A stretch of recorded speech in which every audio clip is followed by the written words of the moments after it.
ನಮಸ್ಕಾರ. ಎಲ್ಲರಿಗೂ ಹೆಂಗಿದ್ದೀರಾ? ನಾನಿವತ್ತು ಮುದ್ದೆ ಮಾಡೋದು ಹೆಂಗೆ ಅಂತೇಳಿ ತೋರಿಸ್ಕೊಡ್ತೀನಿ. ಭಾಳ ಜನ ಅನ್ಕೋಬೋದು, ಅಯ್ಯೋ! ಅಯ್ಯೋ! ಮೊನ್ನೆ ಇಟ್ಟೊತ್ನಾಗಿನ ಮುದ್ದೆ ಮಾಡೋ ವಿಡಿಯೋ ಹಾಕಿದ್ದೆ. ರಾಗಿ ಹಿಟ್ಟಿನ ಮುದ್ದೆ ಅಂತೆ, ಜೋಳದ ಹಿಟ್ಟಿನ ಮುದ್ದೆ ಅಂತೆ, ಸಜ್ಜೆ ಹಿಟ್ಟಿನಂತೆ, ಗೋಧಿದಂತೆ, ಸೀಮೆ ಮಗಳು ಮುದ್ದೆ ಎಲ್ಲ ತೋರಿಸ್ಕೊಂಡು ಕುಂತೈತೆ. ಈಗ ಮತ್ತೆ ಮುದ್ದೆ ತೋರಿಸ್ತೀನಿ ಅಂತ ಬಂದೈತಲ್ಲ, ಇದಕ್ಕೇನಾರ ಮನ್ಸರ ಸಮ್ಮ ಐತ ಇಲ್ಲ ಎಂತ ಮಾನ್ಗೇಡಾಗಿದ್ದತು ಅಂತ ನೀವು ಅಂದ್ಕೋಬೋದು. ಆದರೆ ನಾನಿವತ್ತು ತೋರ್ಸಕ್ಕೆ ಬಂದಿರೋ ಮುದ್ದೆ ಎಂಥದ್ದು ಅಂತಂದರೆ, ಕೆಲವರಿಗೆ ರಾಗಿ ತಿಂದರೆ ಚೆನ್ನಾಗಿ ಜೀರ್ಣ ಆಗ್ತಿರಲ್ಲ. ಅಂಥವ್ರಿಗೆ ಈ ಮುದ್ದೆ ಭಾಳ ಅನುಕೂಲ ಆಗುತ್ತೆ. ಅದಕ್ಕೆ ಒಂದು ಭಾಳ ಸುಲಭವಾದ ವಿಧಾನದಲ್ಲಿ ಇದನ್ನ ತೋರ್ಸೋಕ್ಕೆ ಅಂತ ಬಂದಿದ್ದೀನಿ. ಅಂಥವ್ರಿಗೆ ತೀರಾ ತೆಳ್ಳನ ಮುದ್ದೆ ಭಾಳ ಇಷ್ಟಪಡೋ ಅಂಥವ್ರಿಗೆ ಇದು ಭಾಳ ಅನುಕೂಲ ಆಗುತ್ತೆ. ನಾನಿಲ್ಲಿ ಒಂದು ಕಾಲು ಲೋಟದಷ್ಟು ಮಾಮೂಲಿ ಸಣ್ಣ ಉಪ್ಪಿಟ್ಟಿನ ರವೆ ಬರ್ತಾವಲ್ಲ, ಚಿರೋಟಿ ರವೆ, ಸಣ್ಣ ರವೆ, ಬಾಂಬೆ ರವೆ ಯಾವುದಾದ್ರೂ ನಡೆಯುತ್ತೆ. ಒಂದು ಕಾಲು ಲೋಟದಷ್ಟು ರವೆ ತಗೊಂಡಿದ್ದೀನಿ. ಅದನ್ನ ಒಂದು ಬಾಣಲಿಗೆ ಹಾಕ್ಬಿಟ್ಟು ಅದೇ ಲೋಟದಲ್ಲಿ 2 ಲೋಟದಷ್ಟು ನೀರು ಹಾಕಿದ್ದೀನಿ. ಹ್ಮ್. ಕಾಲು ಲೋಟ ಅಥವಾ ಕಾಲು ಲೋಟಕ್ಕಿಂತ ಒಂಚೂರು ಕಡಿಮೆ ತಗೊಂಡ್ರೆ ನಡೆಯುತ್ತೆ. ಚಿರೋಟಿ ರವೆ, ಬಾಂಬೆ ರವೆ ಯಾವುದನ್ನು ಒಟ್ಟು ಸಣ್ಣ ರವೆ. ಈಗ ಒಂದು ಲೋಟದಲ್ಲಿ ಅದೇ ಲೋಟದಲ್ಲಿ ಮುಕ್ಕಾಲು ಲೋಟ ರಾಗಿ ಹಿಟ್ಟು ತಗೊಂಡಿದ್ದೀನಿ. ಹಂಗೆ ಹಗುರಕ್ಕೆ ತೊಗೊಂಡ್ರೆ ಒಂದೆರಡು ಸತಿ ಕೈಯಾಗೆ ಕುಟ್ಬಿಟ್ಟು ಸಪಾಟ್ ಮಾಡಿ ತಗೊಂಡಿರೋದು. ಮುಕ್ಕಾಲು ಲೋಟ ರಾಗಿ ಹಿಟ್ಟು. ಇದಕ್ಕೆ ಇದೇನು ನೀರು ಕುದಿ ಬೀಳುತ್ತಲ್ಲ, ಈಗ ನೀರು ಕುದಿ ಬಿದ್ಮೇಲೆ 2 ನಿಮಿಷ ಸಣ್ಣೂರಿಗೆ ಒಂಚೂರು ಜಾಸ್ತಿ ಉರಿ ಇಟ್ಟು ಸರಿಯಾಗಿ 2 ನಿಮಿಷ ಕುದಿಸ್ರಿ. 2 ನಿಮಿಷ ಚೆನ್ನಾಗಿ ಕುದ್ದಿದ್ದಾದಮೇಲೆ ಲೋಟದಾಗ ಏನು ತುಂಬಿಟ್ಕೊಂಡಿದ್ದೀವಿ ರಾಗಿ ಹಿಟ್ಟನ್ನ ಅದಕ್ಕೆ ಹಾಕ್ಬಿಟ್ಟು ಒಂಚೂರು ಉರಿ ಜಾಸ್ತಿ ಮಾಡಿ ಸರಿ ಇದ್ರದ್ದು ಕೊಟ್ಟರೆ ಎಲ್ಲ ಮೇಲೆ ಎಳೀರಿ. ಇದನ್ನು ಹಾಕಿ ಒಂದು 2 ನಿಮಿಷ ಆದಮೇಲೆ ಸರಿಯಾಗಿ 2 ನಿಮಿಷ ಆದಮೇಲೆ ಮತ್ತೆ ಒಂದು ಚೆನ್ನಾಗಿರೋ ಒಂದು ದಿಮ್ಮಂದೊಂದು ಸೌಟ್ ತಗೊಂಡು ಚೆನ್ನಾಗಿ ಕೂಡಿಸ್ರಿ. ಕೂಡಿಸ್ಬೇಕಾರೆ ಸ್ಟವ್ ಆಫ್ ಮಾಡಿರಿ. ಯಾಕಂತಂದರೆ ಮಕ್ಕಕ್ಕೆ ಸಿಡಿಗಿಡ್ದತ್ತು ಅಂತೇಳಿ. ಆಮೇಲೆ ತೀರಾ ಹೊಚ್ಕೋವಂತ್ರಿ. ನೋಡಿರಿ ಹಿಂಗೆಲ್ಲ ಚೆನ್ನಾಗಿ ಯಾವುದೇ ಗಂಟುಗಳಿಲ್ದಂಗೆ ಚೆನ್ನಾಗಿ ಕೂಡಿಸ್ಕೊಂಡು ಇವಾಗ ಒಂದು ಹೇಳಿ ನಿಮಗೆ ಗೊತ್ತೈತೆ ಒಂದು 60 ಭಾಗ ಚೆನ್ನಾಗಿ ಬೆಂದಿರುತ್ತೆ. ಈಗ ಮುಚ್ಚಳ ಮುಚ್ಚಿ ಚೆನ್ನಾಗಿ ಬೇಯಿಸಬೇಕು. ಒಂದೊಂದು ನಿಮಿಷಕ್ಕೆ ಒಂದೊಂದು ಸತಿ ಆ ಮುಚ್ಚಳ ತೆಗೆದು ಹಿಂಗೆ ಚೆನ್ನಾಗಿ ಹಿಂಗೆ ತಿರುಗಬೇಕು ಹಿಂಗೆ. ಹಿಂಗೆ ಕುಡಿಸ್ಕೊಂತಿರ್ಬೇಕು. ಒಂದು 3 ನಿಮಿಷಕ್ಕೆಲ್ಲ ಬೆಂದೋಗುತ್ತೆ.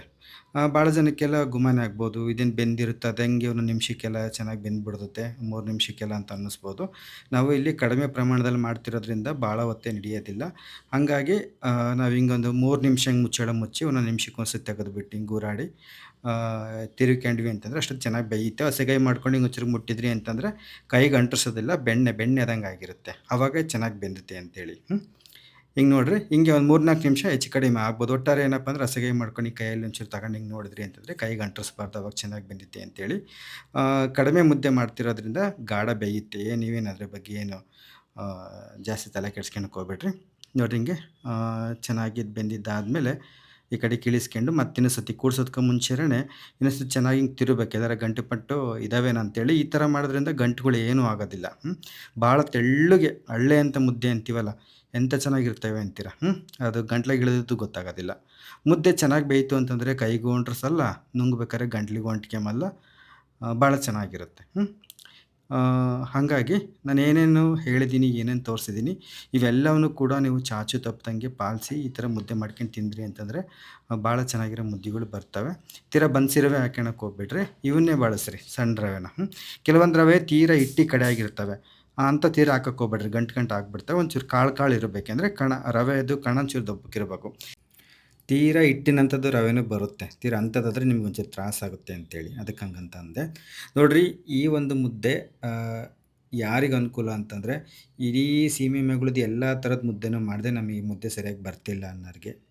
ನಮಗೆ ಒಂಚೂರು ಬರೀ ರಾಗಿ ಹಿಟ್ಟಲ್ಲಿ ಮುದ್ದೆ ಮಾಡೋಕ್ಕೋದ್ರೆ, ತೆಳ್ಳಗೆ ಮಾಡೋಕ್ಕೋದ್ರೆ ಗಂಟು ಅಂದರೆ ಗಂಟಾಗ್ತವೆ ಅನ್ನೋಂಥವ್ರಿಗೆ ಅವ್ರಿಗೆ ಇದು ಭಾಳ ಅನುಕೂಲ ಆಗುತ್ತೆ. ಆಮೇಲೆ ಬರೀ ರಾಗಿ ತಿಂದರೆ ಕೆಲವರಿಗೆ ಆಗಲ್ಲ. ಅಂಥವ್ರಿಗೂ ಇದು ಭಾಳ ಅನುಕೂಲ ಆಗುತ್ತೆ. ಇದೇನು ಹೊಸ ವಿಧಾನ ಅಲ್ಲ, ಭಾಳ ಜನ ಈ ಥರ ಮಾಡ್ತಿರ್ತಾರೆ. ಮೊದಲೆಲ್ಲ ನುಚ್ಚಾಕಿ ಮುದ್ದೆ ಮಾಡೋದು ಭಾಳ ರೂಢಿನಲ್ಲಿತ್ತು. ಈಗ ಅದೆಲ್ಲ ಒಂಚೂರು ಕಡಿಮೆ ಆಗಿತ್ತೆ. ಜೋಳದ ನುಚ್ಚು, ಅಕ್ಕಿ ನುಚ್ಚು ಎಲ್ಲ ಹಾಕ್ತಿದ್ರು. ನಾನು ಅಷ್ಟೇನೆ ಅನ್ನ ಪನ್ನ ಉಳಿದಿತ್ತು ಅಂದ್ರೆ ಅನ್ನ ಹಾಕಿ ಮಾಡ್ತೀನಿ. ಇಲ್ಲ ಅಂತಂದರೆ ಬರೀ ರಾಗಿ ಹಿಟ್ಟಲ್ಲಿ ಮಾಡ್ತೀನಿ. ಬರೀ ರಾಗಿ ಹಿಟ್ಟಲ್ಲೂ ಕೂಡ ಮೆತ್ತಗೆ ಮುದ್ದೆ ಮಾಡ್ಬೋದು. ಇಷ್ಟೇ ಇದಕ್ಕೆ ಮಾಡ್ಬೋದು. ಅದು ಹೊಸಬರಿಗೆ ಒಂಚೂರು ತ್ರಾಸಾಗುತ್ತೆ ಅಂತೇಳಿ ನಾನು ಈ ಥರ ತೋರ್ಸಕ್ಕೆ ಬಂದಿದ್ದೀನಿ ಅಷ್ಟೇ. ಅದೇ ಹೇಳಿದ್ನಲ್ಲ, ಯಾವಾಗ ನಾವು ತೀರಾ ಬಾಯಿ ಕೆಟ್ಟು ಹುಷಾರಿಲ್ದಂಗೆ ಆದಾಗ ಒಂಚೂರು ಗಟ್ಟಿ ಪದಾರ್ಥ ತಿನ್ನೋಕ್ಕಾಗೋದಿಲ್ಲ. ಅಂಥ ಅಂಥ ಸಮಯದಾಗೆ ಈ ಥರ ಮುದ್ದೆ ಮಾಡ್ಕೊಂಡು ತಿಂದರೆ ಚೆನ್ನಾಗಿ ಜೀರ್ಣನೂ ಆಗುತ್ತೆ. ಚೆನ್ನಾಗಿರುತ್ತೆ ಅಂತೇಳಿ ನಾನು ಇವತ್ತು ತೋರ್ಸೋಕ್ಕೆ ಅಂತ ಬಂದಿದ್ದೀನಿ. ಹಾಗಾಗಿ ಯಾರು ಕೂಡ ಏನು ತಪ್ಪು ತಿಳ್ಕೊಬೇಡ್ರಿ. ಇದ್ಯಾವ್ದು ಮುದ್ದೆ, ಇದೆಂಥ ಮುದ್ದೆ ಆ ಥರ ಎಲ್ಲನೂ ಏನೂ ಅಂದ್ಕೊಳಕ್ಕೆ ಹೋಗ್ಬೇಡ್ರಿ. ಹೆಂಗೋ ಒಟ್ಟಪ್ಪ ನಮಗೆ ಆಗಿದ್ದ ರೀತಿನಲ್ಲಿ ಮಾಡ್ಕೊಂಡು ಒಂಚೂರು ಒಂದು ಹಿಟ್ಟು ತಿಂದು ಒಂದು 2 ಗುಕ್ ತಿಂದು ಮಕ್ಕಂಡ್ರೆ ಆತು ಅಂದ್ರೆ ಹಾಗೇ ಹೋಯ್ತಾ ಅವತ್ತಿನ ದಿನ. ಹೆಂಗೋ ಒಂದು ದಿನ ತಳ್ಳೋದು ಅಂತೇಳಿ. ಸರಿ ಆಯಿತು. ನಿಮಗೇನಾದರೂ ಈ ಒಂದು ಮುದ್ದೆ ಮಾಡೋದು ಇಷ್ಟ ಆಗಿತ್ತು ಅಂತಂದರೆ ಇದನ್ನು ಮಾಡ್ಕೊಂಡು ತಿಂದ್ಬಿಟ್ಟು ಹೇಗೆ ಬಂತು ಅಂತ ಹೇಳಿ. ಸ್ವಲ್ಪ ಗಟ್ಟಿಗೆ ಬೇಕು ಅಂದರೆ ಇನ್ನೂ ಚಮಚದಷ್ಟು ರಾಗಿ ಹಿಟ್ಟನ್ನು ಜಾಸ್ತಿ ಹಾಕ್ಕೊಳ್ಳಿ. ಬೇರೆ ಏನೆಲ್ಲ ಹಂತಗಳನ್ನು ಅನುಸರಿಸಬೇಕು ಅಂತೇಳಿ ನಾನು ಮುದ್ದೆ ವಿಡಿಯೋನ ಒಂದು ಮಾಡಿದ್ದೀನಿ ಈಗಾಗಲೇ. ಅದನ್ನು ನೋಡ್ಕೊಂಡು ಬಿಟ್ಟು ನೀವು ಇದನ್ನು ಮಾಡ್ಬೋದು ಏನೇನನ್ನು ಪಾಲಿಸಬೇಕು ಅಂತೇಳಿ. ಸರಿ, ನಾನು ಮುಂದಿನ ವಿಡಿಯೋದಲ್ಲಿ ಸಿಗ್ತೀನಂತೆ. ನಮಸ್ತೆ.